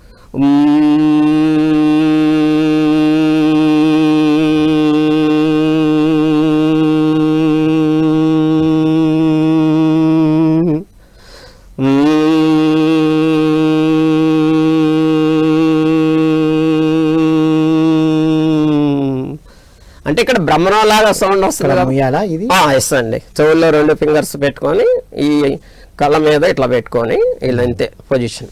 ఈ బ్రాహ్మణి ప్రాణం ఏంటంటే మనం గాలిని పొట్టలో కుమ్మించేసి ఈ గాలిని తీసుకొచ్చి ఇక్కడ తీసుకొస్తాం అనమాట. ఇక్కడ ఏమైతుంది, ఆ గాలి మొత్తం క్లీన్ అయింది, అంటే ప్రెజర్ జరిగింది, గాలి ఒత్తిడి ద్వారా మళ్ళీ బయటకు వదిలేస్తాం, మనం గొంతు దాసం కుదాడు. ఇది బ్రాహ్మణి ప్రాణాయం. ఈ బ్రాహ్మణి ప్రాణాయం సుఖ ప్రాణాయం చేస్తే మీకు జలుబు దగ్గరది లైఫ్లో రాదు. ఇప్పుడు చూడండి, డస్ట్ అలర్జీ అంటారు. ఇప్పుడు డాక్టర్ దగ్గర పోతే డస్ట్ అలర్జీ అంటారు. సిటీలో బయటకు వచ్చినప్పుడు ఇప్పుడు కామన్ గా డస్ట్ అలర్జీ అయిపోయింది. ఇప్పుడు హైదరాబాద్ తీసుకోండి, పొల్యూషన్ ఎక్కువైంది. ఇప్పుడు అందరూ మాస్క్ పెట్టుకోవాలి, లేదా డస్ట్ అలర్జీ. దీనికి ఇంటికి పోయిన తర్వాత 10 నిమిషాలు ఈ బ్రాహ్మణ ప్రాణం సుఖ ప్రాణం చేసుకుని ఏ బాడీకి ప్రాబ్లం, గొంతుకి ముక్కుకి ప్రాబ్లం. అట్లానే ముద్రలు ఉన్నాయండి. ఇది చిన్న ముద్ర. ఇది యోగము చిన్ముద్ర చిన్మయ ముద్ర, ఇదేమో చిన్ముద్ర, చిన్మయ ముద్ర, ఆది ముద్ర, మేరుదండ ముద్ర. ఈ 4 గనక ఇట్లా వేస్తే ఇంత చెప్పాను ప్రాణాయం పూరకము కొమ్ముకు రేచము 1:4 నిష్పత్తులు ఇది చేయాలి ముద్రలు వేసుకొని. ఇది చిన్ముద్ర, చిన్మయ ముద్ర. ఎంతసేపు వేయాలి ఒక్కొక్కటి? అది మన ఇష్టం, అంటే ఒక సర్కిల్ అంటామండి. ఒకటి ఇప్పుడు ఇది ఫస్ట్ చిన్ముద్ర అండి. ఈ చిన్ముద్ర ఏంటంటే మనము ఇంత చెప్పాను కదా, పట్టున గాలి తీసుకోవాలి, కళ్ళు మూసుకొని ఆ గాలి తీసుకొని ముక్కు ధర గొంతులో అట్లా వదిలేయాలన్నమాట. అది ఒక సర్కిల్ అంటాం. ఏంటి ఒక సర్కిల్, సర్కిల్ ఒకసారి అంటాం అనమాట. అది అదే చెప్పాను కదా, గాలి తీసుకుని పూరకము కొమ్ముకము రేచము, అంటే గాలి తీసుకుని కళ్ళు మూసుకుని గాలి తీసుకుంటాము. ఇప్పుడు కుమ్మించాం గాలిని, కుమ్మించిన తర్వాత వదిలేస్తాం, అది పట్ట లోపలికి పోతుంది, శూన్యకం అంటాం. అది ఒక సర్కిల్ అంటాం, లేదా ఒకసారి అంటాం. అట్లా మీరు 5-6 సార్లు చేసుకోవాలి. ముద్ర మార్చాలి మళ్ళీ. ఇప్పుడు చిన్న ముద్ర, మళ్ళీ చిన్మయ ముద్ర, ఇదిగో ముద్ర. ఈ ప్రెజర్ ఇక్కడ జరగాలి బాగా. ఈ ప్రెజర్ జరిగినప్పుడు బాడీలోకి మనకి ప్రెజర్ వెళ్ళిపోతుంటుంది అనమాట, ఇన్నర్ పార్ట్స్కి. ఇది చిన్మయ ముద్ర. ఇది ఇట్లా పిడికిలు బిగించడం, ఆది ముద్ర, మేరుదండ ముద్ర, థమ్సప్. ఈ 4 ప్రాణాలు చేస్తే మీకు పైనుంచి నడువుగా క్లీన్ అయిపోతాయి పార్ట్స్, ఇన్నర్ పార్ట్స్. మళ్ళీ మధ్యమ కనిష్ట కింద నడుము కానీ కింద చేస్తే ముద్రలు వేస్తే కింద పార్ట్స్ క్లీన్ అవుతాయి. స్వామి ఒకటి చెప్పనా, అందరికి ఇష్టమైన ఆసనం ఏంటంటే శివాసనం. మాకు మా ఫేవరెట్ ఆసనం అది. నేను అదే అడిగితే మా శిష్యులు కూడా స్వామి అది బాగుంది, ఎక్కువసేపు అదొకమంటారు. ఇది శవాసనం. ఇప్పుడు ఫేవరెట్ హఠయోగాల్లో ముద్రలు ముద్రలు ప్లస్ ఈ మధ్య అంటే ముద్రలు కూడా ఈ మధ్య కొత్తగా వచ్చాయి. ఇంకో టెక్నాలజీ ప్రెజర్స్, ఇక్కడ నొక్కితే ఒకటి ఇట్లా నొక్కటి ఆకు ప్రెజర్ లాగా. అంటే వాళ్ళు జపాన్ వాళ్ళు నీడిల్స్ ద్వారా ఆకు ప్రెజర్ సిస్టమ్ పెట్టున్నారు. అయితే మనం ఏంటంటే యోగాలు కూడా నేర్పుతారండి. యోగాలు ఏంటంటే ఒక ప్లాస్టిక్ది ఒక ఏదో ఉంటుంది ఒత్తిడిది, అది మనం ఏంటంటే ఇట్లా ఒత్తుకుంటూ ఉండాలి. అది ఇదంతా ఏంది అసలు ఒకప్పుడు ఉందండి. ప్రాచీన కాలంలో మన నాయనమ్మలు అమ్మమ్మలు ఏం చేసేవాళ్ళు, మసాజ్, బాడీ మసాజ్. ఇప్పుడు ఏదో మనం ఒక్కొక్కటి 1000 రూపాయలు 2000 బాడీ మసాజ్. అసలు ప్రాచీన కాలం బాడీ ఉంది మసాజ్. ఎట్లా మనం పుట్టినప్పుడు ఆనందంతో బాడీ బాగా ఒక అర్ధగంట అన్ని పార్ట్స్ మద్దలు చేసేవాళ్ళు. ఇప్పుడు అన్ని పోయినాయి. వేడి వేడి నీళ్ళు, పసుపు నీళ్ళతో, పసుపు నీళ్ళు, సుండిపిండి వాడేవాళ్ళు. ఇప్పుడు అంతా మనం షాంపూ గింపులు కెమికల్స్కి వచ్చేస్తాం. ఇప్పటికి కూడా స్వామి మేము వారానికి ఒకసారో 2 వారాలకు ఒకసారో నువ్వుల నూనెను వేడి చేసి బాగా మర్తన చేసి మంచిది. ఇప్పుడు మీకు ఒకటండి, ఇప్పుడు ఈ ప్రాణాయామంతో మీరు అన్నారు కదా, సుండి పిండితో చేస్తే ఏ క్రీమ్ అవసరం లేదండి. ఏ క్రీమ్ అవసరం లేదు సుండి పిండి. ఇంకోటి మీరు నువ్వుల నూనె, నువ్వుల నూనె కనుక కొద్దిగా మనం కర్పూరం వేస్తే, పచ్చ కర్పూరం కావచ్చు, మామూలు కర్పూరం వేస్తే మోకాళ్ళ నొప్పులు తగ్గిపోతాయండి. గోరువెచ్చగా చేసి మర్దన చేయాలి. అది మనకు లేదా ఆముద ఆకులు ఉన్నాయి కదా, ఆముద ఆకులు కానీ జిల్లేడు ఆకులు కానీ ఉన్నాయి కదా, ఆముద ఆకు అయితే అది కొద్దిగా ఆవును వేసేసి కొద్దిగా వేడి చేసి ఆవులు కనుక మోకాలు కట్టేస్తే నైట్ తెల్లారి తీసేస్తే తగ్గిపోతుంది. వండర్ఫుల్ స్వామి. మళ్ళీ ఇంకోటి మీకు క్యాబేజీ ఉంది. క్యాబేజీ ఆకులుగా ఉంటాయి కదా, పొరలు ఉంటాయి. ఆ క్యాబేజీ కూడా నైట్ మనం మోకాలు చెప్పుల మీద పెట్టేసుకుని ఒక క్లాత్ కూడా తెల్లారి చేసి మోకాలు నొప్పులు తగ్గిపోతుంది. అంటే నన్ను అడిగితే మీకు మోకాలు ఆపరేషన్ అవసరం లేదండి. ఈ మధ్య కామన్ గా ఆర్థోపెడిక్ ప్రతి ఒక్కరు మోకాలు తీయించేసిపోయింది, అరిగిపోయింది. ఏ స్వామి, శరీరానికి మనస్సుకి ఏమి ఇవ్వాలో చెప్పారు, అది దాటి ముందుకు వచ్చాం. ఇప్పుడు మరి ధ్యానం అంటే ఏంటి, ధ్యానం యొక్క ప్రాముఖ్యత ఏంటి, మరి ఇవన్నీ దాటినాక ఎటువైపు రావాలి? ధ్యానం వైపు రావాల్సిందేనా? కరెక్ట్ అండి. ఎందుకంటే మనం ఇప్పుడు మీరు అడిగిన క్వశ్చన్స్ ఫస్ట్ మనం యోగా, వార్మప్ ఎక్సర్సైజులు, తర్వాత ప్రాణాల గురించి చెప్పుకున్నాం. చివరి స్టేజ్ వచ్చి ఎవరైనా కూడా ఏ మానవుడైనా, ప్రకృతిలో ప్రతి మానవుడు ధ్యానానికి రావాల్సింది. హై స్కూల్ అయినాక కాలేజీకి రావాలి. కాలేజీ నుంచి మళ్ళీ పిహెచ్డి, చివరి స్థాయి అయింది పిహెచ్డి, చివరి డిగ్రీ మనకేంటి డాక్టరేట్. ఇంకా డాక్టరేట్ తర్వాత లేదు. అట్లానే ధ్యానం అనేది ఒక డాక్టరేట్ అనమాట. ఇది మీరు అన్నట్టు ఏంటంటే యోగా ఇవన్నీ కూడా ప్రాణాయామాలు కావచ్చు, ఫిజికల్ ఎక్సర్సైజ్ ప్రిపరేషన్ అంటే ధ్యానానికి ఫౌండేషన్ అనమాట. బిల్డింగ్ ఎట్టయితే ఫౌండేషను అట్లానే ధ్యానానికి ఇవన్నీ కూడా ఫౌండేషన్ అనమాట. అయితే ఈ మౌన ధ్యానం అనేది ఏంటంటే చాలా ఇంపార్టెంట్. మౌన ధ్యానంలో మనకి ఉదాహరణకి రమణ మహర్షి గారు ఎప్పుడు మౌన ధ్యానాన్ని ఉపయోగించారు. అవతార్ మెహర్ బాబా కూడా మౌన ధ్యానం ఈ మౌన ధ్యానం ఎందుకు చేయాలంటే ధ్యానము మౌన ధ్యానము, ధ్యానానికి మౌన ధ్యానానికి పెద్ద డిఫరెన్స్ ఏం లేదు. ధ్యానంలో ఏం చేస్తాం, మనం శ్వాస మీద ధ్యాస చేస్తాం. శ్వాస మీద ధ్యాస పెట్టేసి మనసుని అన్నిటిని కూడా కంట్రోల్ చేసుకోవాలి, ఆలోచన లేకుండా నిర్గుణ స్థితి అంటే ఏమీ లేకుండా అనమాట. సమాన స్థితి అంటాం, అంటే శూన్యం చేసుకోవటం ధ్యానంలో. మౌన ధ్యానం అంటే ఏంటి, మాట్లాడకుండా ఉండటం. మాట ఒక్కటేనా, అక్కడ కూడా ఇవన్నీ పాటించాల్సింది. మౌన ధ్యానం అనేది ఇప్పుడు మనం చూస్తున్నాము, ఈ కేసులు కావచ్చు, కొట్లాడు కావచ్చు, దేనికి ఆ మౌనం పాటిస్తే అసలు ఇప్పుడు మన ఇద్దరం కొట్లాడుకుంటున్నాం, ఎవరో ఒకరు తగ్గారు అనుకోండి మాట్లాడటంలో, అందుకన్నారు ఆచితూచి మాట్లాడాలని. ఇప్పుడు మన ఇంట్లో గొడవ అయినప్పుడు భార్యాభర్తలు కావచ్చు, అత్తమామలు తిట్టినప్పుడు కూడా ఒక దెబ్బ కొడితే, ఒక గురువు శిష్యుని దెబ్బ కొట్టినా, లేదా భర్త భార్యను ఒక దెబ్బ కొట్టినా, లేదా అత్తమామలు ఏదో కొట్టినా ఒక 2 రోజులు మర్చిపోతామండి. మాట అనేది జీవితాంతం గుర్తుపెట్టుకుంటారండి. ఒక మాట ఏదైనా మనం రాంబాణంలో మాట్లాడాను, అందుకని పెద్దలు ఆచితూచి మాట్లాడనరా మాట, నాలుక జారామా అది మళ్ళీ వెనక్కి తీసుకోవాలి మాట. ఇప్పుడు దెబ్బ అనుకుని వెనక్కి తీసుకోవడం డబ్బులు అది మర్చిపోతారండి మానవుడు. ఒక మాట ఒక రాంబాణలాగా పనిచేస్తుంది, జీవితాంతం నేను గుర్తుపెట్టుకునేటట్టు చేస్తుంది మాట. అందువల్ల మాట అనేది ఒక వ్యక్తితో మాట్లాడేటప్పుడు శుద్ధిమెత్తగా, చల్లగా, హాయిగా హత్తుకునేటట్టు మాట్లాడాలి. మాటకు అంత పవర్ ఉందండి. ప్రాచీన కాలంలో అంతా కూడా, ఇప్పుడంటే హస్తశస్త్రాలు, అప్పుడేంటి మంత్రాల ద్వారా అస్త్రశస్త్రాలు ఉపయోగించారు, అది మాటే కదా. ఒక మంత్రం అనేది మాట ద్వారా మాటే మంత్రం. ఎస్ కరెక్ట్, బాగా చెప్పారు. మాట బంగారం లాంటిది, మాట వెండి లాంటిది, పెద్దల సామెతలు అనేవాళ్ళు. అందువల్ల silver, silence is gold. Correct. మీరు రిటైర్డ్ టీచర్ అన్నారు కదా, ఇది గుర్తొచ్చింది. అదే మాట బంగారం లాంటిది. స్కూల్లో ఇది పేస్ట్ చేసేవాళ్ళం, speech is silver, silence is gold. కాబట్టి ఇప్పుడు మనము మానవుడు ప్రశాంతంగా జీవించాలంటే మౌన ధ్యానానికి మించింది లేదు. మౌన ధ్యానం ఈజ్ వెరీ గుడ్ కాన్సెప్ట్. కళ్ళు మూసుకొని సాధన చేయాలి, కళ్ళు తెరిచిన తర్వాత మౌన సాధనలో ఉండాలి. ధ్యానంలో ఉన్నప్పుడు స్వామి ఎలాగో మౌనంలోనే ఉండాలి, కానీ బయటకు వచ్చినాక ఉండాలి, బయట కూడా మౌన ధ్యానంలో ఉండాలి. అంటే నేనేమంటున్నానంటే, నువ్వు అవసరమైనకే మాట్లాడు, అతిగా మాట్లాడద్దు. ఇప్పుడు కొంతమంది మనం చూస్తుంటాం, ఛాన్స్ ఇచ్చామనుకోండి ఎదుగుతాడు మాట్లాడేవారు, ఇంకా ధోరణి వెళ్ళిపోతూనే ఉంటారు. దానివల్ల ఏమవుతుంది, ఇప్పుడు నువ్వు ఎక్కువ మాట్లాడడం లేదు, ఎనర్జీ వేస్ట్ అయిపోతుంది. నీవు సంపాదించిన శక్తి అంతా కూడా ఆహార పదార్థాలు కావచ్చు, మెడిటేషన్ ద్వారా సంపాదించుకున్న శక్తి వస్తుంది. ఒక రోజు 24 అవర్స్లో కొంత శక్తి వస్తుంది. ఈ మాట్లాడటం వల్ల, అతిగా మాట్లాడడం ఏమవుతుంది, నువ్వు ప్రాణశక్తిని కోల్పోతున్నావు. ప్రాణశక్తి కోల్పోతున్నాం, మనసు చికాకు ఉంటుంది. ఇప్పుడు మనం చూడండి, కోపడ్డాం అనుకోండి, ఏమవుతుంది, మనకి బీపీ రేజ్ అవుతుంది. ఏమవుతుందండి, బీపీ పెరుగుతుంది. ఎక్కువ కోపడ్డా తన కోపమే తన శత్రువు. అదే మౌనంగా ఉంటే ఆ బీపీ కంట్రోల్ అయ్యిద్ది, కోపం తగ్గిద్ది.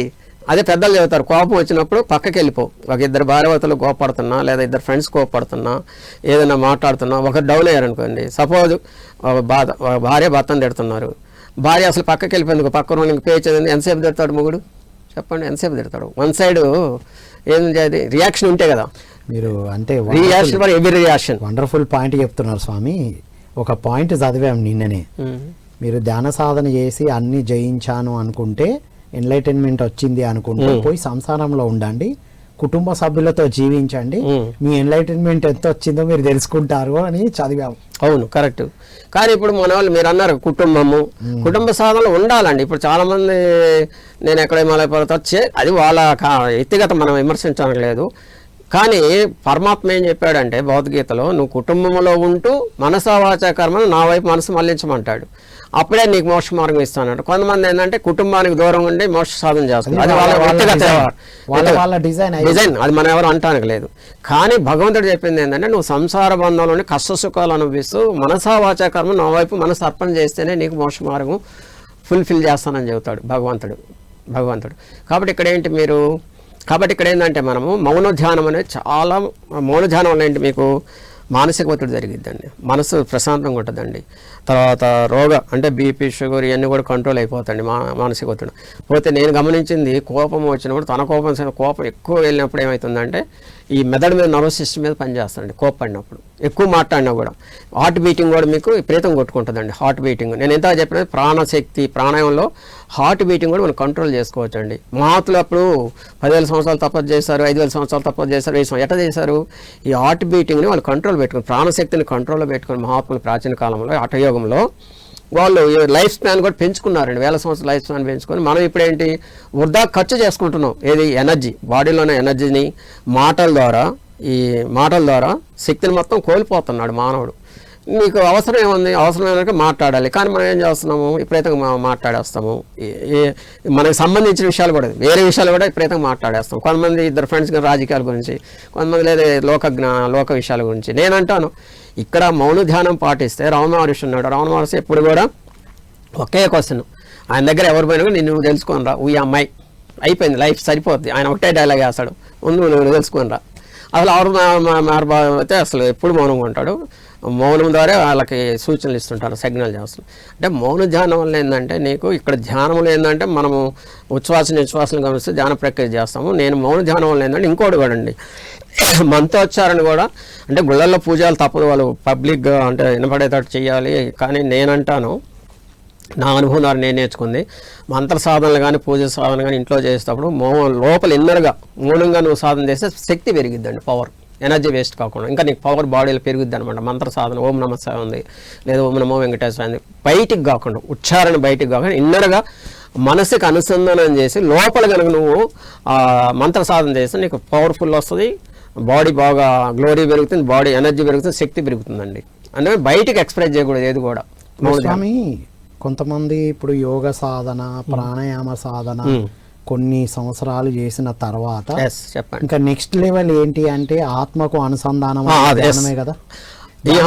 కరెక్ట్. ఇప్పుడు మనసు శరీరం ఆత్మ ఇంత ఫస్ట్ అని చెప్పాను మీకు, మనసు శరీరం ఆత్మ. ఈ మీరు చెప్పినట్టు ఈ ప్రాణాయామాలు కావచ్చు, ఆసనాలు కావచ్చు, అన్నీ కూడా చేసిన తర్వాత మౌన ధ్యానం కావచ్చు, చివరికి ఆ ఆత్మని ధ్యానానికి అనుసంధానం చేసుకోవాలి. ఆ ధ్యానానికి ఆత్మ అనుసంధానం చేసుకుని ఆత్మజ్ఞానాన్ని పొందాలన్నమాట. ఆత్మజ్ఞానం ఈ జ్ఞానయోగంలోకి రావాలి, హఠయోగం నుంచి జ్ఞానయోగంలోకి రావాల్సిందే. ధ్యానయోగంలోకి వస్తేనే జ్ఞానయోగంలోకి వస్తాం. ఎస్, చివరి స్టేజ్ ఏంటంటే ఇప్పుడు ఇవన్నీ మీరు ఎన్ని సాధనలు చేయండి, గోల్ అనేది ఏంటంటే ధ్యానంలో రావాల్సిందే. మెయిన్ గోల్ ధ్యానమే, పిహెచ్డి లాంటిది. డిగ్రీ లాస్ట్ డిగ్రీ పిహెచ్డి అన్నాము కదా. మరి కొంతమంది ఇవి చేస్తున్నాం బాగానే ఉందని అక్కడే ఎందుకు ఆగుతున్నారు స్వామి? నెక్స్ట్ లెవెల్ ఇది ఉంది, నెక్స్ట్ లెవెల్ అటు వెళ్తేనే ముక్తి మోక్షం అని తెలిసి కూడా ఎందుకు ఇంకా ఎక్కువ మంది అటువైపు ఉన్నారంటారు మీరు? వాళ్ళు ఎందుకంటే చెప్పాను కదా, వాళ్ళ పరిజ్ఞానం అంతవరకే గిరి గీసుకుని ఉంటున్నారు. ఆ గిరి బాగానే ఉన్నాను, ఇంకే లక్ష్మణ రేఖ దాటాలి, లక్ష్మణ రేఖ దాటాలి. మీరు అన్నారు కదా, కొంతమంది ఏంటంటే ఇదే ఇప్పుడు కప్పు ఉందండి బావాలంటే ఇదే ప్రపంచం అనుకుంటుంది. వాళ్ళు కూడా ఏంది కొంతవరకే జ్ఞానం తెలుసుకున్నారు గురువు ద్వారా. అంటే మీరు అన్నారు కదా హఠ యోగము, ప్రాణాయాములు, యోగా ఇది చాలే అనుకుంటున్నాడు, ఇది చేస్తే చాలే ఈ జీవితానికి. కొంతమంది ఏమంటున్నారు టైం లేక నేను అంతవరకే లిమిట్ చేసుకుంటాను. ఫిజికల్ గా చేసే కష్టం ఇబ్బంది ఉన్నా చేస్తున్నారు, కానీ కళ్ళు మూసుకొని ఏ కష్టం లేదు ఏ ఖర్చు లేని సాధన చేయడానికి ఎందుకు కొంతమంది వస్తారంటారు? బెస్ట్ సాధన ధ్యానమేనండి. ఇప్పుడు మీరు ఎంత చెప్పారు కదా, ఇక్కడ ఆహార నియమాలు పాటించాలి, యోగాలు కంపల్సరీ. ఇక్కడ ఆహార నియమాలు అదే ఫ్యూజ్ వెజిటేరియన్ కావాలి, రా ఫుడ్ తినాలి. నాకు చిన్న ఎగ్జాంపుల్, నేను ఫస్ట్ గురుగారి దగ్గర నేర్చుకున్నప్పుడు జిలేబీ అనేవాళ్ళు. నిజంగా జిలేబీ పెడతారు కావాలనుకోండి. జిలేబీ అంటే కాకరకాయ ముక్కలు తినాలి పచ్చి, అంటే అట్లా నేమ్ పెట్టారు. ఒక్కొక్క మన సెన్సెస్ జిలేబీ అనగానే రెడీ అవుతుంది. గురుగారు అలా అన్నారు జోక్.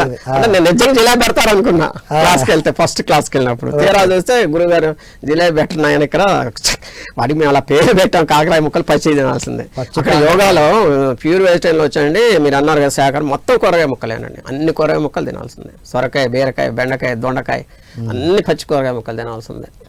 ఎన్ని ముక్కలైనా అన్ని కూరగాయలే పచ్చి, అది చెప్పారు ఉడికించనివి తీసుకోవాలా ఆహారం కంపల్సరీ.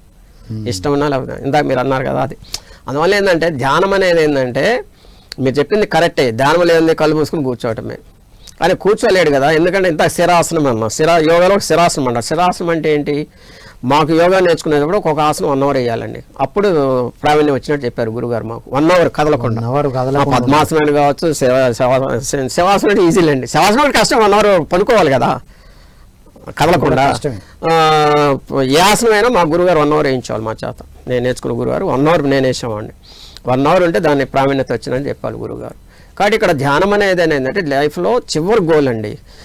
ఇవన్నీ ఒక ఎత్తు, ఏది ప్రాణాయామాలు కావచ్చు, ఆసనాలు కావచ్చు, ఫిజికల్ ఎక్సర్సైజ్లు కావచ్చు, వామప్, ఇవన్నీ కూడా ఒక క్లాస్ ఉందనుకోండి, ఒక భాగం అది. వీటన్నిటిని హై స్కూల్ అనుకుందాం, ఇది పీజీ స్థాయి, పిహెచ్డి స్థాయి ధ్యానం అండి. ఎందుకంటే మహాత్ములు ప్రాచీన కాలం నుంచి కూడా ధ్యానానికే ప్రాముఖ్యత ఇచ్చి ఆత్మజ్ఞానం ధ్యానం ద్వారా ఆత్మని అనుసంధానం చేసి ధ్యానం ద్వారా మోక్ష మార్గం పొందిన ఏది స్వామీజీలంతా కూడా ఎవరు స్వామీజీ హిస్టరీ తీసుకుని ప్రాచీన కాలంలో రమణ మహర్షి కావచ్చు, తర్వాత ఈయన వివేకానంద కావచ్చు, రామకృష్ణ కావచ్చు, పట్టుపతి సత్యసాయి కావచ్చు, షిర్డీ అందరూ ఇప్పుడు ఎవరైనా కూడా ధ్యానమే. ఇప్పుడు ఎక్కడ దాకా ఎందుకండి మనం హిందూ ధర్మ సనాతనంలో బ్రహ్మ విష్ణు మహేశ్వరులు అంటున్నాం. వాళ్ళ అంటే ఇవన్నీ కూడా ఊహా చిత్రాలు, అంటే మనం చూడలేదు యాక్చువల్గా. ఊహా చిత్రాలైనా ఏదైనా కూడా మనం డిజైన్ చేసుకున్న మూర్తుల్ని విష్ణు భగవాన్ ఎప్పుడు పాల సమాధిలో మౌన ధ్యానంలోనే ఉంటాడు. మౌనంగా కళ్ళు మూసుకొని ధ్యానం చేస్తాడు. శివుడు అంతే, ఎవరైనా చిత్రపటాలు, మన భగవంతుని చిత్రపటాలు అందరూ ధ్యాన ముద్రలోనే ఉంటారు. బుద్ధుడు కూడా, ఇప్పుడు మనకి బుద్ధుడు పత్రి తీసుకుని బుద్ధుడు ఎప్పుడు ధ్యాన ముద్రలోనే ఉంటారు. ఏ అవతారమూర్తి చూసినా ధ్యాన ముద్రలోనే ఉంటారు. ఆంజనేయ స్వామి చూసుకుని, ఏ పటం చూసుకున్నా, దేవతల యొక్క పటాలు చూసుకోండి, లక్ష్మీ అందరూ కూడా ధ్యాన ముద్రలోనే కనపడుతుంటారు మనకి మ్యాక్సిమం. ఏది దేవతల ఫోటోలన్నీ చూడండి. కాబట్టి ప్రాచీన కాలం నుంచి కూడా యోగాలో ఈ పతంజలి యోగా శాస్త్రంలో ధ్యానం అనేది హయ్యెస్ట్ అనమాట. ధ్యానం అనేది చివరి స్థాయి అండి. ఆ ధ్యానంలో ఏం చేయాలి, మనము అంతర్ముఖంగా ప్రయాణిస్తూ మనసుని స్వాధీనపరచుకోవాలండి. మనసులో ఏంటి మనకు తెలుసు కదా, కోరికలు వస్తాయి, ఆలోచనలు క్రియేట్ చేస్తుంటుంది, రకరకాల. కళ్ళు మూసుకున్నాం అనుకోని ఇంకా ఎక్కువ ఆలోచనలు వస్తాయి. కళ్ళు తెలుసుంటే పెద్దగా ఆలోచనలు తక్కువ ఉంటాయి అనమాట. మనసు కొద్దిగా స్థిరంగా ఉంటాను. ఎప్పుడైతే నువ్వు కళ్ళు మూసుకుని అంతర్ముఖంగా ధ్యానంలోకి ప్రయాణిస్తుంటావో అప్పుడే నీకు విపరీతమైన ఆలోచనలు వస్తుంటాయి. రకరకాల ఆలోచనలు వస్తాయి. గతంలో జరిగిపోయినాయి మొత్తం కూడా మనకి ఫ్లాష్ బ్యాక్ గిర్రని తిరుగుతూ ఉంటాయి అన్నమాట. మైండ్ చుట్టూ తిరుగుతుంటాయి, మనసు క్రియేట్ చేస్తాయి. కాబట్టి అంతర్ముఖంగా ధ్యానం చేస్తూ మీరు ఆత్మజ్ఞానాన్ని తెలుసుకోవాలి. ఆత్మజ్ఞానాన్ని అంటే ఏంటి, మహాత్ములు చెప్పేది నిరంతరం నీకు ఆత్మజ్యోతి 24 hours ఇక్కడ హృదయంలో వెలుగుతూ ఉంటుంది. ఆ ఉదయలోకి అంతర్ముఖంగా ధ్యానం ద్వారా ప్రయాణం చేసి ఆత్మజ్యోతిని తెలుసుకొని ఆత్మజ్యోతిని భగవంతులు అనుసంధానం చేయటమే మోక్ష మార్గము. అది సాధన దేని ద్వారా ప్రక్రియ, ధ్యాన ప్రక్రియ. ఇంత మౌన ధ్యానం చెప్పాను. మౌన ధ్యానం ఏంటంటే మితంగా ఉండాలి, ఏదైనా అతి చేయకూడదండి. మితంగా అసలు మాట్లాడకుండా. ఇప్పుడు నేను అంటాను, ప్రతి మానవుడు కావచ్చు, మాతృమూర్తి కావచ్చు, కనీసం ఒక 24 గంటల్లో కనీసం ఉదయం గంట, సాయంత్రం గంట మౌన ధ్యానం పాటించాలి. ఇంకా అది నువ్వు పెంచుకుంటూ పోతే నీకు ఆత్మశక్తి పెరుగుతుంది. తర్వాత మానసిక ఒత్తిడి తగ్గుతుంది, మానసిక ఉల్లాసం వస్తుంది, ఆనందం వస్తుంది, సంతోషం వస్తుంది, శరీరము హ్యాపీగా జీవించవచ్చు అనమాట. వండర్ఫుల్ స్వామి. ఒక్కొక్క లెవెల్లో ఎలా దాటుకుంటూ రావాలో, అంటే మీరు 40 ఏళ్ల కింద శరీరం ఎదుగుదల కోసం మీరు హఠయోగా ప్రారంభించి ప్రాణాయామ చేసి అక్కడి నుంచి ఆత్మజ్ఞానంతో, మరి ఈ ఆత్మజ్ఞానమే హయ్యెస్ట్ అని మీ ద్వారా అందించబడడం అది చాలా గొప్ప విషయం. అంటే ఎవరు ఎక్కడ ఆగిపోద్ది, ఇంకా ధ్యానంలోకి వచ్చినాక చిలువలు పలువలుగా ఎదగాల్సిందేగా. మళ్ళీ ధ్యానంలో కూడా కొంతకాలం అయిన తర్వాత అయిపోయింది అనేది ఉండదు కదా స్వామి. అసలు ఎండింగ్ లేదు ధ్యానానికి. ఇంకా నువ్వు లైఫ్ లాంగ్ చేయాల్సిందే. ఈ లైఫ్ లాంగ్ అంటే దాంట్లో మళ్ళీ ధ్యానంలో సిద్ధ సమాధి స్థితి అంటాం. సిద్ధ సమాధి స్థితి అంటే మనసుని, శరీరాన్ని అన్నీ కూడా వదిలేసాయి. అది సిద్ధ సమాధి స్థితి అంటే నువ్వు ఇంకా చివరి స్టేజ్ అనమాట. అంటే నీ శరీరం నీకు తెలియదు, నీ మనసు నీకు తెలియదు, ఈ స్పందనలు కానీ అన్నీ కూడా స్పందించి మొత్తం మర్చిపోతావు అనమాట. తురియ స్థితి అంటే ధ్యానం ద్వారా ఇవన్నీ సాధన అనమాట. తురియ స్థితి కావచ్చు, సిద్ధ సమాధి స్థితి కావచ్చు, అంతర్ముఖం ప్రయాణం చేయటం కావచ్చు. వీటన్నిటికీ ఏంటంటే ఆ ధ్యానం అనే సాధన. ఎప్పుడైనా సాధన చేయాలండి. మానవులు ఏంటంటే మీరు చెప్పారు కదా, 4 రోజులు చేసి సాధన చేసి వదిలేస్తారు, ఇంకో కొంతమంది యోగా 10 రోజులు చేసి వదిలేస్తారు. కానీ కంటిన్యూటీ ఉండాలి. ఒక శరీరంలో ఒక భాగంగా చేసుకోవాలి మనం. ఇప్పుడు ఎట్టయితే ప్రాణశక్తి నీకు తెలియకుండా 24 గంటలు ఎట్లయితే ప్రాణశక్తిని తీసుకుంటున్నావు, ఆక్సిజన్ని నీకు తెలియకుండా ప్రాణశక్తి తీసుకుంటున్నావు బాడీలోకి. ఈ ధ్యానం కూడా ఏంటంటే కంటిన్యూటీ ఉండాలన్నమాట. నీకు టైం కుదిరినప్పుడల్లా కూడా ధ్యానంలోకి వెళ్ళిపోవాలి. ఎప్పుడైతే నువ్వు ధ్యానంలోకి వెళ్ళిపోతావో, మరి చాలామంది మనం చూస్తున్నాము, ఎక్కువ మంది ఈ మధ్య యువత కావచ్చు, ఎవరిని గదిలిచ్చినా కూడా మానసిక ఒత్తిడి లేని వ్యక్తి లేడు ప్రపంచంలో. అది విద్యార్థి కావచ్చు, పెద్దలు కావచ్చు. ప్రశాంతంగా ఉండాల్సిన కామన్ అనే డైలాగు లేదు, ఒత్తిడి కామన్ అంటున్నారు. ఒత్తిడి కామన్. ఆ ఒత్తిడి ఎందుకు వస్తుంది? ప్రతి ఒక్కరు కూడా ఏంటి, నాకు ఇది పని ఒత్తిడి అంటాడు, పని ఒత్తిడి అంటాడు. ఏ స్వామి, ఇంకొక క్వశ్చన్ స్వామి. ఇప్పుడు ధ్యానము ప్రాణాయామ చేస్తూ ధ్యానం వరకు వచ్చేసారు. ఇక ధ్యాన సాధనలో ముందుకు వెళ్తున్నప్పుడు, ధ్యాన సాధనలో ఎదుగుతున్నప్పుడు, విశ్వశక్తిని తీసుకుంటున్నప్పుడు మరి హఠయోగాలు చేయాల్సిన అవసరం ఉందంటారా? అంటే నేను చెప్పాను కదా, శరీరము నువ్వు స్థిరము వచ్చిన దాకా చేసుకోవాలి ఈ ఆసనాలు ఇవన్నీ కూడా. శరీరము మనస్సు స్థిరత్వం వచ్చింది అనుకోండి, ఇంకన్నీ వదిలేసుకోవచ్చు. ధ్యాన సాధనలో ముందుకు బాగా ఒక స్టేజ్కి వెళ్ళిపోయినప్పుడు ఇంకా అన్ని పక్కన పెట్టచ్చు. నేను శరీరం కాదు ఆత్మ తెలుసుకున్న తర్వాత ఇవన్నీ పక్కన పెట్టేసి ధ్యానం చేయాలి. కంటిన్యూ ధ్యానంలోకి వచ్చేయాలన్నమాట. కంటిన్యూ సమస్య లేదు. ఇదే పత్రిజీ వారి ధ్యానం విన్నది. అదే అది దాటి ముందుకు రావాలి. పత్రిజీ ఇవన్నీ దాటి ముందుకు రావడానికి ఏంటంటే స్టెప్స్ తెలుసు ఇవన్నీ కూడా ఏంటంటే ఇప్పుడు ఒక డాబా ఎక్కాలి మనం ఒకసారి డాబా ఎక్కలేగా Okay. ఒక 2 స్టెప్లు ఉంటాయి ఇవన్నీ కూడా ఏంటి మీరు అన్నారు కదా ఇందాక ఈ ప్రాణాలు కావచ్చు వామ్ ఎక్సర్సైజ్లు కావచ్చు యోగా కావచ్చు ఆసనాలు కూడా ఇవన్నీ స్టెప్పులు లాంటి అనమాట Yes. స్టైర్స్ లాంటి చివరి స్టైర్ ఏంటి డాబా పైకి ఎక్కడం ఇది కూడా అక్కడ ఎక్కినాక అక్కడి నుంచి కిందకి రాకూడదు పైకి వెళ్ళాలి, కిందికి కిందకి రాకూడదు అది ఇప్పుడు మన వాళ్ళు ఏం చేస్తున్నారు Wonderful point చెప్పారు. మన వాళ్ళు ఏం చేస్తున్నారు అటు ఇటు ఒక్కోసారి పైకి వెళ్తున్నారు మళ్ళీ కిందకి వస్తున్నారు పైకి వస్తున్నా కిందకు ఇంకా మరి ఎప్పుడు పూర్తి అవుతుంది అంటే తీత స్థితి రాలే, చక్రాల్లో తిరుగుతున్నట్టు లెక్క. చక్రాలు తిరుగుతున్నట్టు పైకి ఎక్కుతున్నావు, కిందకు వస్తున్నావు దిగుతున్నావు. అంటే ఇక్కడ ఆజ్ఞా చక్రం Yes, ఆజ్ఞా చక్రం. మళ్ళీ ఇప్పుడు మూలాధారం వచ్చేస్తున్నాం మళ్ళీ ఉపయోగం ఉంది ఇప్పుడు ఒక్కసారి మీరు అన్నట్టు మూలాధారం నుంచి మనం పైకి వెళ్తుంటాం Yes. ఆగ్నేయ చక్రం శాస్త్రానికి వస్తాం నేను శాస్త్రాల నుంచి మూలాధారం మనం ఏం చేయలేము దానికి ఇప్పుడు ధ్యానం అనేది శాస్త్రం లాంటిది అదే. ఈ శాస్త్రాలు ధ్యాన స్థితిలోకి వచ్చేసావు ఆ శాస్త్రాలను విచ్చుకుంటూ వెళ్ళిపోవాలి ఇంకా. అది ఆత్మస్థితిలోకి వెళ్ళిపోయావు ఉమ్.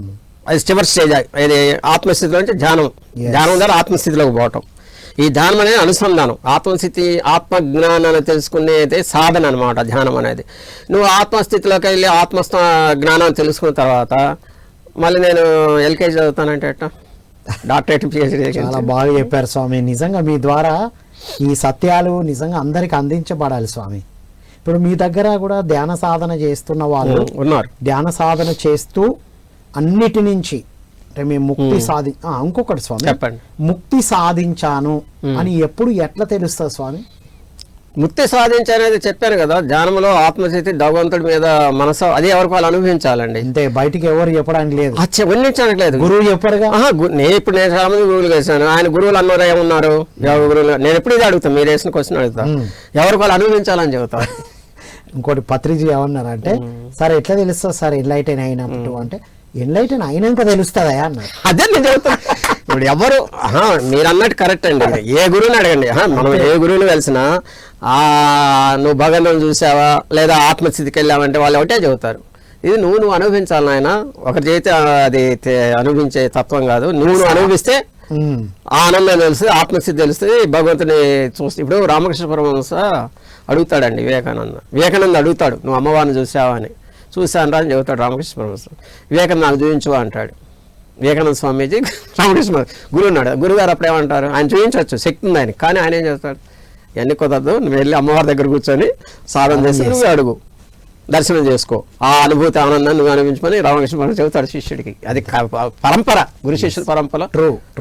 ఎప్పుడు కూడా ఎట్లా ఇప్పుడు గురు శిష్యుల పరంపర నుండి వచ్చినా ఎట్లొచ్చినా ఎవరికి వారే తెలుసుకో అనుభవించాలి ఎవరికి వారే ఒకటండి ఒక సామెత ఉంది కదా ఒక చెరువు ఒడ్డు పోయి ఒకడు ఎవరిలా దిగు లోతాడు దిగినోడు లోతు తెలుసు నా ఒడ్డు నేను ఎక్కడ తెలుసు లోతు దిగితే కదా లోతు తెలిసేది ఇప్పుడు మీరున్నారు ఆ సాధన చేస్తే అనుభూతి మీరు పొందుతారు ఇప్పుడు మీరు నేను ఎంతగా చెప్పాను ప్రాణాయామాలు యోగా అన్ని చెప్పాను నేను సాధన చేస్తాను మీకు అనుభూతి ఎట్ట కలుగుతుంది అంతే అంతే ఇప్పుడు బెల్లం ఉందండి బెల్లం నేను తినే అబ్బా తీగా ఉందంటే మీరు తీగ ఉందని తింటే కదా మీకు అనుభవం చెరుకు రసం ఉంది చెరుకు రసం తాగితే తీగ ఉన్నది నేను తాగేసి చెరుకు రసం ఎట్టుంది సార్ అంటే మీరు ఏం చెబుతారు చేదుగా ఉందో పొలగా మీకు తెలియదు కదా ఆ చెరుకు రసం మీరు తాగితే దాని తీపి దానం తెలుస్తుంది అట్లానే ఇక్కడ కూడా ధ్యాన స్థితిలో ఆత్మజ్ఞానాన్ని తెలుసుకొని ఆత్మగా అనుభూతి ఎవరికి వాళ్ళు అనుభవించాల్సిందే భగవంతుని దర్శనం కూడా ఎవరికి వాళ్ళు దర్శించుకోవాల్సిందే కొంతమంది చేస్తుంటారు నువ్వు భగవంతుని దర్శనం నాకు చూపిస్తావని అది ఇంపాసిబుల్ ఒకరు చూపించేది కాదు ఒకరు అనుభూతి పొందేది నీ అంతా నువ్వు అనుభూతి పొందాలి నీ సాధన ద్వారా నువ్వు భగవంతుని దర్శనం చేసుకోవాలి